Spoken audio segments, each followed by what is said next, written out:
How to use multiple characters in Viggle.ai.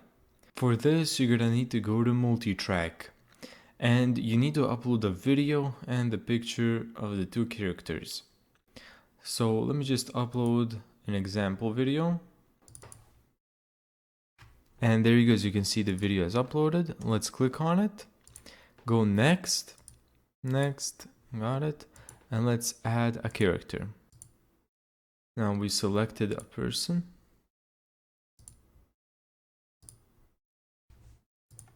Now let's do the second character. Let's click on the second character a couple of times. Now let's click track. Now let's play this.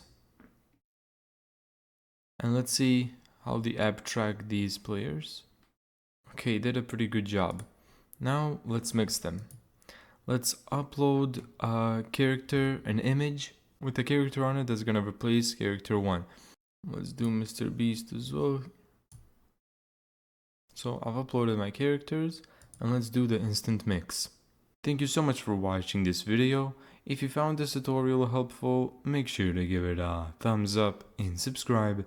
And as always, see you in the next video.